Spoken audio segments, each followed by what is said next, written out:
नमस्कार, पत्रिका टीवी में आपका स्वागत है। मैं हूं विकास सोनी। देखते हैं अब तक की टॉप न्यूज।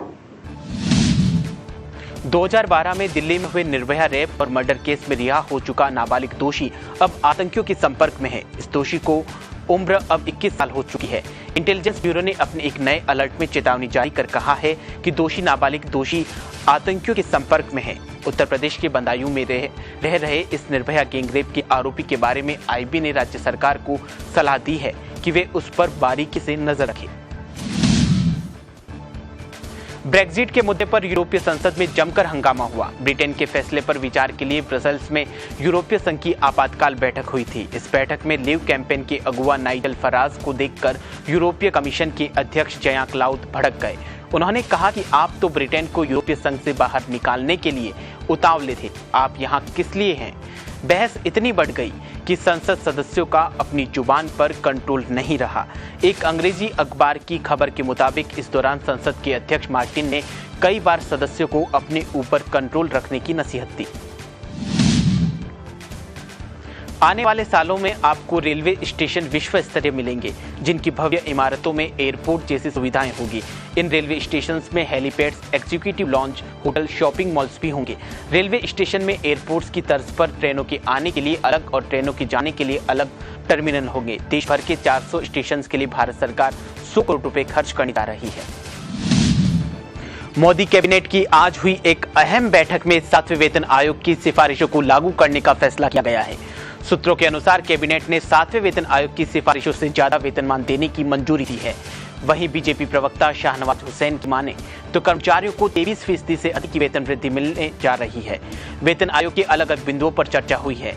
सभी विषयों पर लिए गए निर्णयों को सम्मिलित कर नोट तैयार किया जा रहा है। आज शाम 5:30 बजे वित्त मंत्री अरुण जेटली इस बारे में औपचारिक रूप से बयान देंगे।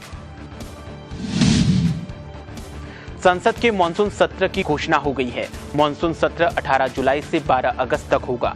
गृह मंत्री राजनाथ सिंह की अध्यक्षता में संसदीय मामलों की मंत्रिमंडलीय समिति की बुधवार को हुई बैठक में इस बारे में फैसला लिया गया। इस सत्र में कई महत्वपूर्ण बिल के पास होने की उम्मीद जताई जा रही है।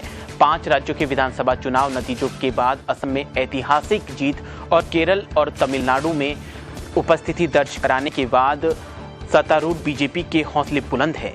वहीं ये सत्र मोदी सरकार के 2 साल पूरा होने के बाद हो रहा है। फिलहाल राज्यसभा में 45 और लोकसभा में 5 विधेयक लंबित हैं। बालाजी टेलीफिल्म्स के प्रमुख और अनुभवी अभिनेता जितेंद्र ने यह मोहब्बतें के मुख्य कलाकार करण पटेल को सेट पर देर से पहुंचने के चलते फटकार लगाई। जितेंद्र की बेटी एकता कपूर की ओर से लोकप्रिय धारावाहिक निर्मित है, जो टेलीविजन चैनल स्टार प्लस पर प्रसारित होता है। जितेंद्र ने पिछले सप्ताह यह मोहब्बतें के सेट का अचानक दौरा किया और शो के कलाकारों के साथ वक्त बिताया।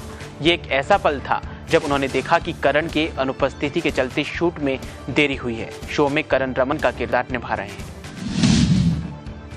टीम इंडिया का कोच बनने के बाद अनिल कुंबले ने बुधवार को पहली प्रेस कॉन्फ्रेंस की। इस दौरान उन्होंने रवि शास्त्री के बारे में पूछे गए सवाल पर कहा कि मैं पहला व्यक्ति हूं जिसने रवि को कॉल किया। उन्होंने सबसे पहले मुझे बधाई दी। उन्होंने बहुत अच्छा काम किया है। आपको बता दें कि टीम इंडिया के हेड कोच के लिए शॉर्टलिस्ट हुए 21 नामों में कुंबले नहीं थे। शास्त्री इस दौड़ में सबसे आगे थे, लेकिन सिलेक्शन कमेटी ने कुंबले को ही कोच के रूप में चुना। कुंबले ने कहा कि ये मुद्दा रवि शास्त्री या मेरा नहीं है। कुंबले ने कहा कि ये मुद्दा कुंबले या रवि के बारे में नहीं है या कोच के बारे में नहीं है।